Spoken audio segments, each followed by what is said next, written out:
Hi everyone, it's Monday at the Mystical Magical Mansion. I hope all of you are doing extremely well this week. If this is the first time you're tuning into our channel, my name is Kim and my husband and I bought a historic home just less than a year ago here in Omaha, Nebraska, and each week we share a little bit about the renovation of our home, the history, some of our thrifted or estate sale finds, and just a little bit about the mystery and wonder that is the Mystical Magical Mansion. So today I'm going to share with you the most wonderful find that we found over the weekend. We were just out tooling down Dodge Street and we happened upon the Dundee Flea, which is a cute little shop that I've seen a million times and I've never been into, and I'll share what we got there at the flea market. And also I'll give you a look at the nursery, how it's coming along. We have the art up and curtains up, and it's starting to look a lot cuter, have a little more personality. And also today we are gonna delve into a mystery that is perplexing to me. One involving a woman named Ella Mae Tucker. So let's take a look first of all at the nursery and see how that's coming along. So here's a look at the nursery now more completed. So we've got the curtains up, there's some little tie backs that I made. Art is up on the wall. We have the painted floor. We have a crib in here now. Here's our framed art. Little Miss Flapper Squirrel Lady girl. And on this side we have the little fawn in her white dress. So we see there above the crib we used the picture rail, which we have in here, which is actually really nice, so we can move those if we need to. And then just a cute little crib sheet, just some little florals. This sweet little chair actually was my daughter's. My friend Lisa gave this to her on her first birthday, so that's just the right size for being in here.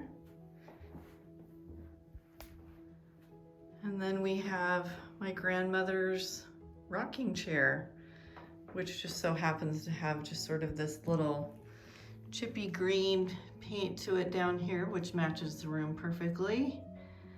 And I haven't put anything additionally on it just yet. I might. And then over here I found some 4 little Beatrice Potter pictures that had been framed at Goodwill, so I grabbed those.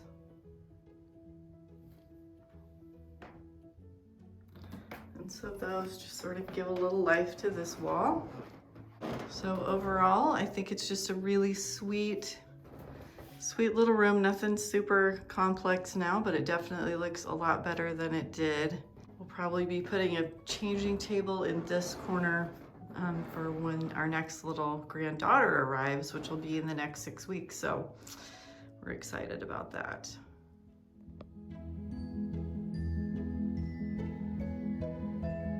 Is there anything sexier than your husband with a big silver punch bowl? I don't think so. This amazing find. This huge punch bowl. And then here's the ladle that we already got polished. And there were 1, 2, 3, 4, 5, 6 cups. So 6 cups came with it. So it's huge. I really, really love it. And then this tray, just the tray underneath it is gigantic. So we got this big, gorgeous punch bowl at the Dundee Flea, which is about 50th and Dodge Street. If you happen to be going by, it's right on the corner. A really cute little shop with lots of amazing things. Honestly, their prices were remarkable. So we have to start cleaning and polishing a little bit, but I am really excited about this. 1, because I don't have a punch bowl, and 2, because I think at Christmas time I'd like to fill it with like garland and some ornaments, or do something to just use this as a centerpiece on the table or for decoration on the buffet. And then you could also fill it with ice and put like drinks in it. I just think there's a whole lot of uses for it other than just as a punch bowl, but I love it. And you guys, this whole set with the punch bowl, this big huge tray, ladle and 6 cups, 75 bucks. Seriously, there's no way I could walk away from this. It's just too beautiful for that price. So check out the Dundee Flea. I have no affiliation with them. I just love supporting local and small businesses, and they seemed really lovely. So this is quite the find. This is just a little bit before of how tarnished it is.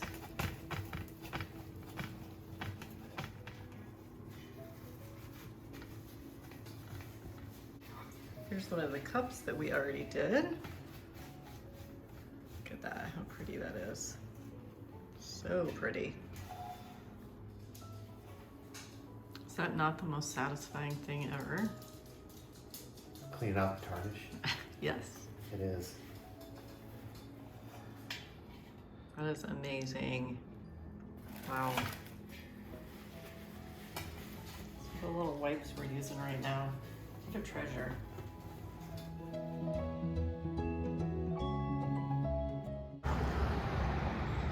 The sight for sore eyes. A traveler from far away with a bucket of paint and a ball. I come with balls and paint. Nothing better. Okay. All right, so here's the thought in this kitchen. So here's the kitchen with white walls, and it's got the brown paint or the brown trim paint. And for those of you who don't know, this is my friend Lisa Jenkins from Lisa Jenkins Color. Hello. She is a specialist, a colorist, and knows all things extraordinaire. So we're taking it back to the original footprint, the original setup that the kitchen was, and this island will be more like a work table or a center bit. So I want it to be a really pretty white, but almost like if you look at that tile on the stove over there, really not a really like, it's not beige and it's not a stark white. And so. my favorite is Navajo white, which is like soft and creamy and luminous. Yeah, luminous and I think white. you gave me, didn't you give me that as one of the color boards? I think you did. Let me put it up here. God, did I ever think we'd spend so much time on white? This is what I do all day long. Is the world becoming just white paint, Lisa? Please tell me it's not. I can't get enough. I just bought 20 white shirts from name brand clothing. Now they all have bullet holes, but that's okay. Okay, that's got to be a great story. So Lisa creates these big color boards, these amazing color boards, so that you can get like a big honkin' paint sample of something. They're really great. Love, love, love this. Okay, so which one's Navajo white? Whoop.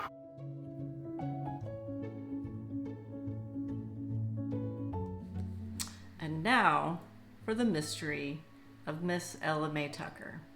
This has been perplexing me for about the last month. So if any of you saw our previous videos where we went to Eureka Springs, Arkansas for our vacation, we stopped in Kansas City on the way back.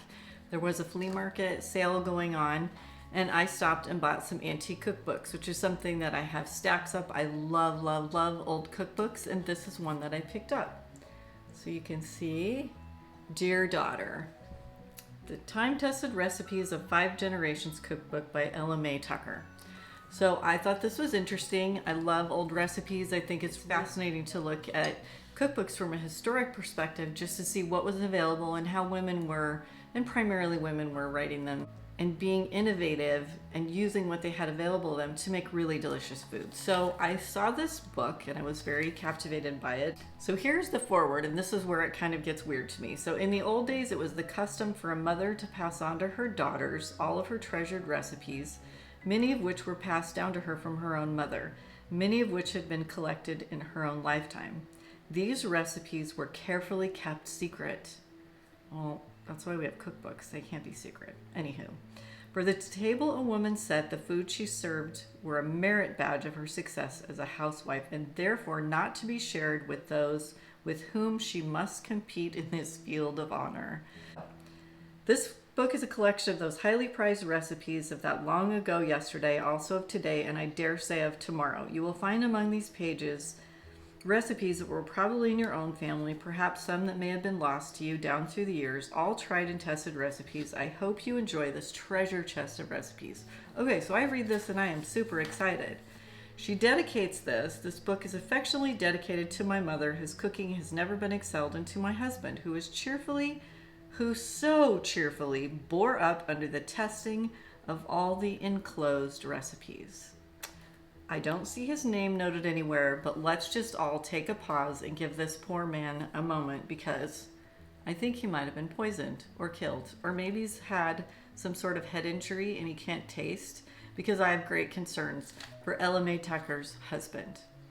So let's just go on. The mystery, the plot thickens. So she's got appetizers, niblets, croutons. I'm like, okay, Ella Mae, I want to know your recipes. Let's get onto this. Page 9, cabbage and pineapple salad. Her husband had to eat this, I'm guessing. 1 small head cabbage, 1 cup pineapple chunks drained, so clearly in a can, 1/2 pound small marshmallows, and 1 cup mayonnaise. Shred the cabbage, stir in the pineapple and marshmallows, and blend in the mayonnaise. That's disgusting, Ella Mae. No one should eat that. This is gross. For that, there is apple and cheese salad. 3 cups of sweet red apples, 1 cup of American cheese. Wash, care, and cut apples. Cut cheese into 1/3 inch cubes.